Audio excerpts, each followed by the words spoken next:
Praise the Lord अजीज़ो, परमेश्वर पिता का धन्यवाद करते हैं आज के दिन के लिए जो परमेश्वर ने हम सबको दिखलाया है। हम धन्यवाद करते हैं कि उस जीवित परमेश्वर का अनुग्रह हम सब पर हुआ है। और मैं विश्वास करता हूं कि बीते दिनों परमेश्वर ने आप सबको, मुझको, हमारे परिवार, घराने सबको संभाला है। और वर्तमान में हम सब लोग उस जीवित परमेश्वर की उपस्थिति में चल रहे हैं। मैं ये विश्वास करता हूँ आप लोग की मेरी प्रार्थनाएं परमेश्वर के स्वर की सिंहासन तक जा रही है। और मैं आपसे विनती करता हूँ अपने प्रार्थनाओं में अपने परमेश्वर के साथ निरंतर समय बिताते रहिए, क्योंकि ये समय इस समय बड़े कठिन है और इस कठिन समय में होकर के हम सब गुजर रहे हैं। लेकिन बाइबल का परमेश्वर बोलता है जो अंत तक धीरज धरे रहेगा उसी का उद्धार होगा। हमें धीरज के साथ उस जीवित परमेश्वर के बाट को जोना है और उसके साथ अपनी प्रार्थनाओं के साथ और अपने धन्यवाद और निवेदन के साथ उसके साथ हमें बने रहना है। सो हम लोग अपने आप को परमेश्वर के हाथों में देकर निरंतर अपने जीवन को उसके हाथों में देकर निरंतर उसके साथ चलते रहे और हम परमेश्वर का धन्यवाद करते रहे अपने परिवार, अपने घरानों के लिए जिन्हें परमेश्वर ने बीते दिनों संभाला है और आगे भी उसमें संभालने का हम सबसे वायदा किया है और उसकी प्रतिज्ञाएं प्रतिदिन हमारे साथ नई होते जाती है। सो हम लोग उस परमेश्वर का धन्यवाद करेंगे। आइए इस समय में हम उस जीवित परमेश्वर का धन्यवाद करेंगे और अब एक छोटी सी दुआ करेंगे ईश्वर के वचन। प्रेज द लॉर्ड अजीज़ो, परमेश्वर हमें व्यवस्था की पुस्तक इसलिए दिया हुआ है कि हम परमेश्वर की इस व्यवस्था की पुस्तक पर रात दिन ध्यान दिए रहे। और रात दिन ध्यान देने का मतलब ये है कि हम हर दिन परमेश्वर के वचन में ढूंढे कि आज परमेश्वर हमें वचन के द्वारा क्या बात कहना चाहता है और हमें किस बात पर ध्यान लगाना है। जब हम परमेश्वर के वचन पर ध्यान करते हैं, मनन करते हैं और उस परमेश्वर के वचन के विषय में सोचते हैं तो हमारे मन में अद्भुत शांति आती है। हमारा पूरा ध्यान इस संसार की बातों से हट जाता है और हम उस परमेश्वर की बातों में खो जाते हैं। और जब हम परमेश्वर की बातों में खो जाते हैं, जो अद्वैत परमेश्वर है, जो सर्वशक्तिमान परमेश्वर है, जो सब जगह उपस्थित है, उस परमेश्वर की बातों को जैसे जैसे हम सोचते हैं हमारा विश्वास बढ़ता है, हमारे मनों में आनंद आता है और हमारा ध्यान जब परमेश्वर के ऊपर लगता है तो इस संसार की जितनी भी बातें हमारे दिल और दिमाग में होती है वो धीरे धीरे खत्म हो जाती है।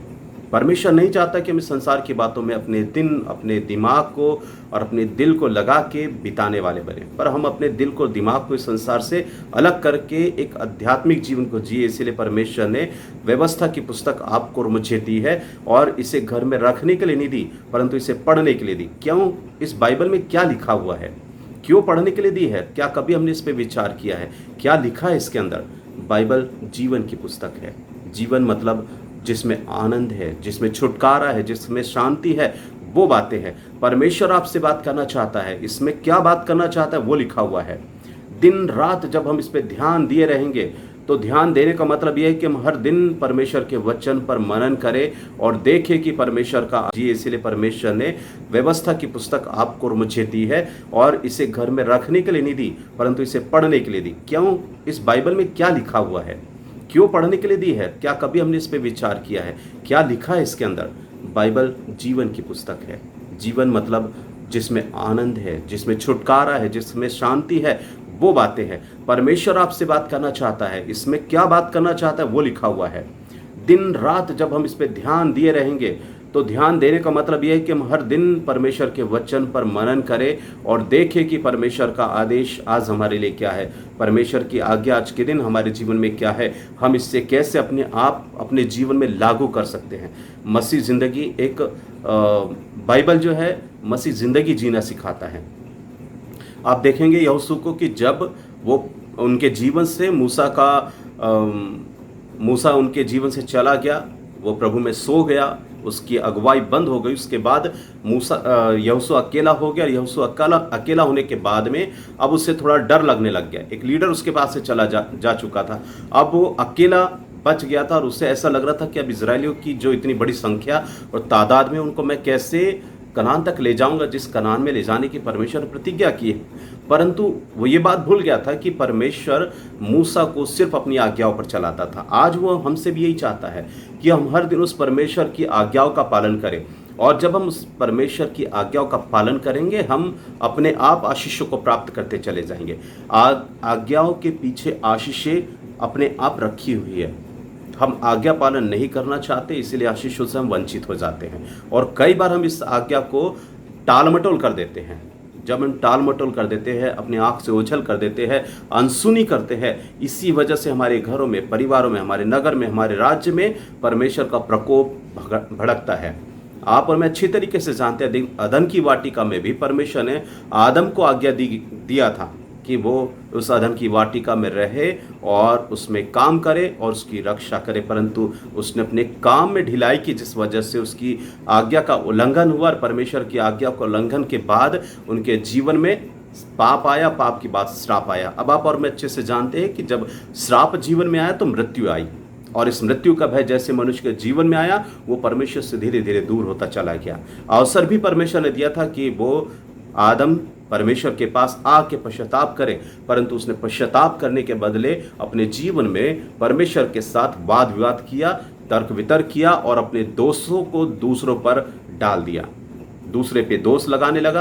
अपने पापों से पश्चाताप नहीं किया, अपने पापों का अंगीकार नहीं किया। तुरंत वो अपने श्राप से छूट सकता था, परंतु उसने उस बात को नहीं माना, इसीलिए उसके जीवन में श्राप आया। न सिर्फ उसके जीवन में, लेकिन उसके आने वाले वंशजों पर भी श्राप आया। अब आप देख सकते हैं, इन श्रापों से छुटकारा देने के लिए प्रभु यीशु मसीह को इस जगत में आना पड़ा, और बाइबल हमको ये बताती है गलतियों की पुस्तक में कि प्रभु यीशु मसीह स्वयं हमारे पापों के लिए श्रापित बना, और जब वो हमारे लिए श्रापित बना तब हमारे श्राप को लेकर के वो क्रूस पर मर गया, और मरने के बाद फिर वो गाड़ा गया, और गाड़े जाने के बाद पवित्र आत्मा की सामर्थ के द्वारा वो तीसरे दिन जी उठा। जी उठने के बाद वो अपने शिष्यों से मिला, और मिलने के बाद फिर वो स्वर्ग गया, और उसने अपने लोगों को, अपने चेलों को यह आज्ञा दी कि आप पूरे लोगों को प्रभु परमेश्वर का सुसमाचार सुनाएं, उन्हें परमेश्वर की आज्ञा का पालन करना सिखाएं। पर क्या आज शिष्य लोग और शिष्यों के जाने के बाद परमेश्वर के लोग परमेश्वर के वचन को विश्वासियों को सिखा रहे क्या? आज्ञा पालन सिखा रहे क्या? आज देखिए, आज्ञा का पालन बहुत कम पाया जाता है, चाहे कलीसिया में हो, चाहे घरों में हो, चाहे परिवारों में हो, कहीं पर भी हम आज्ञा का पालन देखने को नहीं मिलते। इसीलिए आज हमारे जीवन में हमारे संतान आशीषित नहीं, हमारे घर के लोग आशीषित नहीं, हमारे परिवार के लोग आशीषित नहीं, क्योंकि लोगों का ध्यान परमेश्वर की व्यवस्था की पुस्तक पर नहीं। आज अगर हम परमेश्वर की व्यवस्था को उठाकर देखें, इस परमेश्वर के पवित्र शास्त्र को देखें, तो इसमें बहुत सारी आज्ञाएं हमारे जीवन जीने के लिए दी गई है, ताकि हम एक अच्छी जीवन शैली को जी सके, जिसमें हम परमेश्वर के आनंद को उठा सके। दिन रात हमें इस पे ध्यान दिए रहना है, और वचन कहता है कि ताकि उसमें जो लिखा हुआ है उसी के अनुसार करने की तू चौकसी करे, क्योंकि ऐसा करने से तेरे सब काम सफल होंगे और तू प्रभावशाली होगा। आज इस संसार में सब चाहते हैं कि मेरे काम सफल हो, मैं एग्जाम में पास हो जाऊं, मेरी नौकरी लग जाए, मेरे बच्चे अच्छे स्थानों पे चले जाए, मेरे बच्चों का भविष्य अच्छा बन जाए। पर हम परमेश्वर की आज्ञाओं का पालन नहीं करते, और आज्ञा पालन के अनुसार हम उस परमेश्वर के वचन के अनुसार कार्य करने की चौकसी नहीं करते, जिस वजह से आज हमारे जीवन में परमेश्वर की आशीष से नहीं है, ना हमारे काम सफल होते हैं। हमारे हर काम में असफलता आ रही है, और हम नुकसान को उठा रहे हैं, और हमारा घर परिवार कर्जों में दबा पड़ा है, इसलिए क्योंकि हम परमेश्वर की आज्ञाओं से दूर हो गए हैं, परमेश्वर की आज्ञाओं का पालन नहीं कर रहे, और उसकी हम चौकसी नहीं कर रहे। परमेश्वर के वचन के अनुसार करने की चौकसी करें। रोज परमेश्वर क्या कहता है, हमें उसके अनुसार अपने जीवन को बिताना है। क्या आप और मैं उसके वचन के अनुसार कार्य करने की कोशिश करते हैं? जैसा परमेश्वर बोलता है क्या हम वैसा करते हैं? अगर हम वैसा करते हैं तो हम आशीषित हैं, और हम न सिर्फ हम आशीषित हैं, हमारी संतान आशीषित होगी। और वो कहता है हमारे सारे काम सफल होंगे। ऐसा ही करने से, मतलब परमेश्वर के वचन में लिखा हुआ है वैसा ही करने से हमारे सारे काम सफल होंगे, और न सिर्फ सफल होंगे, लेकिन वो कहता है हम प्रभावशाली होंगे। जब हम परमेश्वर के वचन को पूरा करते हैं, पता है परमेश्वर का तेज हमारे जीवन में आता है, परमेश्वर की सामर्थ हमारे जीवन में आती है, परमेश्वर के अनुग्रह से हम भर जाते हैं। और जब हम परमेश्वर से भर जाते हैं, हमारे घरों में परमेश्वर की उपस्थिति होती है, और न सिर्फ हमारे घरों में होती है, हम जहाँ जहाँ जाते हैं, हम जहाँ जहाँ उठते हैं, जहाँ जहाँ बैठते हैं, वहाँ वहाँ हमारे परमेश्वर की उपस्थिति होती है, और परमेश्वर हर एक को आशीषित करता जाता है। इसीलिए प्रभु का वचन कहता है यदि तू विश्वास करे तो तू और तेरा घराना उद्धार पाएगा। आज आपको और मुझको ये बात ध्यान करना है कि क्या हमारा ध्यान परमेश्वर की व्यवस्था की पुस्तक पर है? क्या हम उसके अनुसार करने की चौकसी करते हैं? क्या हम सफल हो रहे हैं? क्या हम प्रभावशाली हो रहे हैं? अगर नहीं हो रहे तो हम क्यों प्रभावशाली नहीं हो रहे, क्यों हम सफल नहीं हो रहे हैं और क्यों हमारा जीवन आशीषित नहीं है?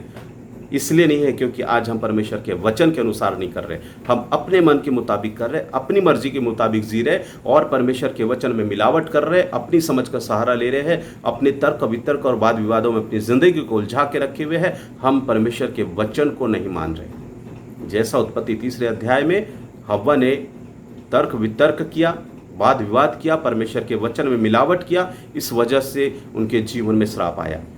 आज हमारे जीवन में हम आशीष पाना चाहते हैं, सफलता को पाना चाहते हैं, अगर हम प्रभावशाली होना चाहते हैं अन्य लोगों की तरह, तो हमें रोज परमेश्वर की व्यवस्था की पुस्तक को पढ़ना नहीं है, परंतु उसके अनुसार करने की चौकसी करना है।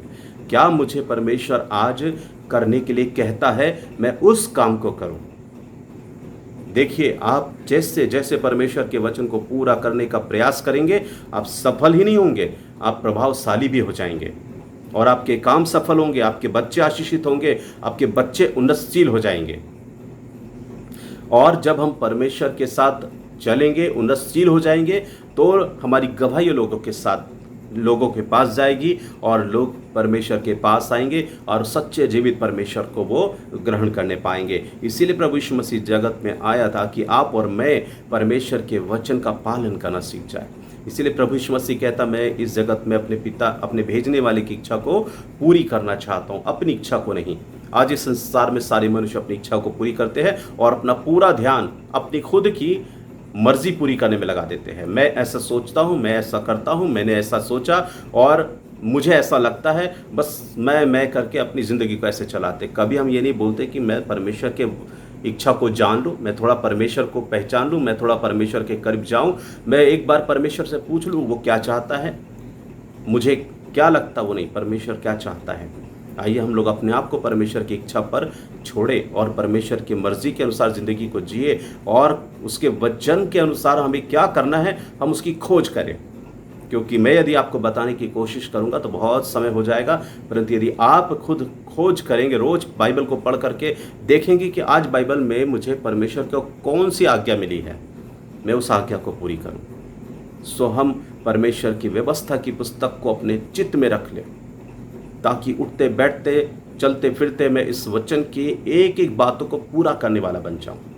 और जैसे जैसे आप इस परमेश्वर के वचन को पूरा करेंगे, आप देखिए आपके सारे काम सफल हो जाएंगे। इसके लिए आपको किसी को घूस देने की ज़रूरत नहीं, किसी के सामने गिड़गिड़ाने की ज़रूरत नहीं, कहीं जाने की ज़रूरत नहीं। सिर्फ आपको अपने जीवित परमेश्वर के सामने घुटने टेकना है और उसकी मर्जी को पूछना है, प्रभु तू बता मैं क्या करूं।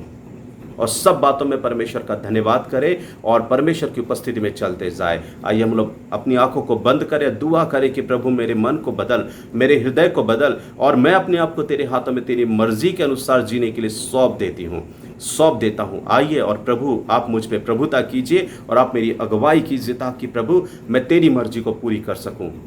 प्रभु मैं अपनी समझ का सहारा ना लूं, लेकिन तेरी व्यवस्था की पुस्तक में जो लिखा हुआ है उसी के अनुसार करने की मैं पूरी चौकसी करने पाऊं।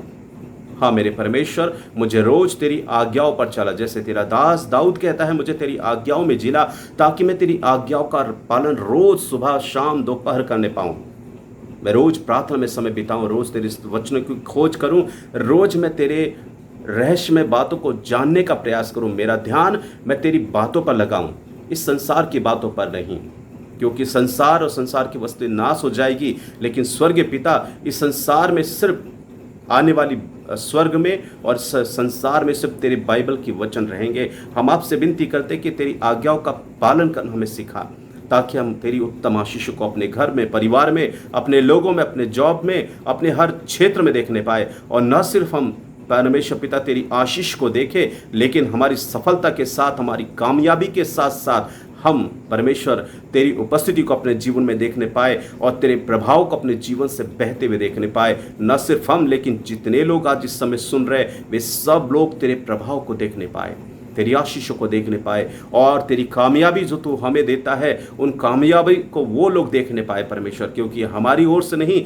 लेकिन ये स्वर्ग के परमेश्वर की ओर से आती है। हम आपका धन्यवाद करते हैं एक बार फिर से। जितने लोग मेरे प्रियजन इस यूट्यूब के इस मैसेज को सुनते हैं, मैं विनती करता हूँ एक एक को छू प्रभु, एक एक को स्पर्श कर परमेश्वर। जो रोगी है उन्हें शिफा और चंगाई दे, चाहे सर दर्द हो, चाहे बदन दर्द हो, चाहे किसी भी प्रकार का दर्द हो, मेरे प्रभु यीशु मसीह नासरी के इस नाम की सामर्थ के द्वारा वे इसी वक्त भले चंगे हो जाए। जो लोग परमेश्वर निराश से वे आशावान हो जाए, बलवंत हो जाए प्रभु। जो लोग निर्बल है, मेरी प्रार्थना है तू हर एक के जीवन में काम कर मेरे परमेश्वर खुदा, हर एक के जीवन में नई रोशनी चमका और होने दे कि वे लोग परमेश्वर रोज तेरे वचन के अनुसार कार्य करने के लिए प्रभु तुझसे शक्ति मांगने पाए, तुझसे सामर्थ मांगने पाए और तुझसे शक्ति सामर्थ पा के संसार में वो काम करे। क्योंकि मनुष्य है परमेश्वर, हम लोग कई बार तेरी आज्ञाओं का पालन करने से चूक जाते हैं, लेकिन प्रभु हम पर अनुग्रह कर कि हम तेरी आज्ञाओं का रोज पालन करने पाए।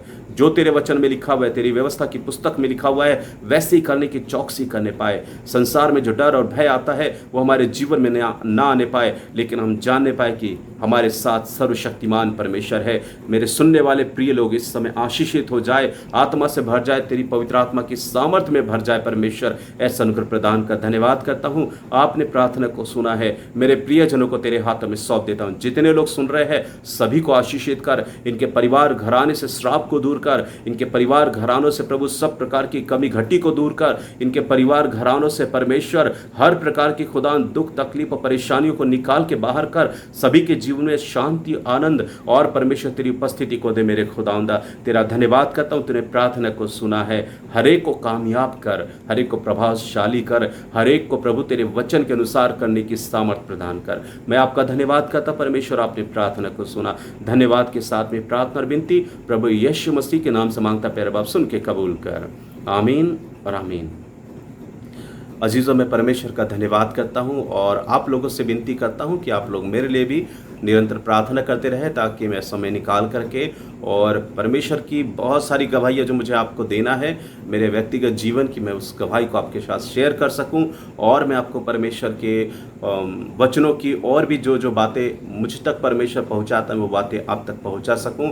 इसके लिए आप लोग अपने व्यक्तिगत प्रार्थना मुझे भी उठा के रखें और मेरे परिवार को भी। प्रभु आप सबको बहुत आयत की आशीष दे। एक बार फिर से यही निवेदन करता हूँ, यदि बाय चांस आपके जीवन में किसी भी प्रकार की तकलीफ हो, परेशानी हो, आप कभी भी फ़ोन करें, कॉल करें, मैं आपके लिए प्रार्थना करने के लिए तैयार रहूँगा। परमेश्वर आप सबको बहुत आयत की आशीष दे। आपने मेरे इस वीडियो को सुना है, इसलिए मैं प्रार्थना करूँगा प्रभु आप सबको बहुत आयत से आशीष दे।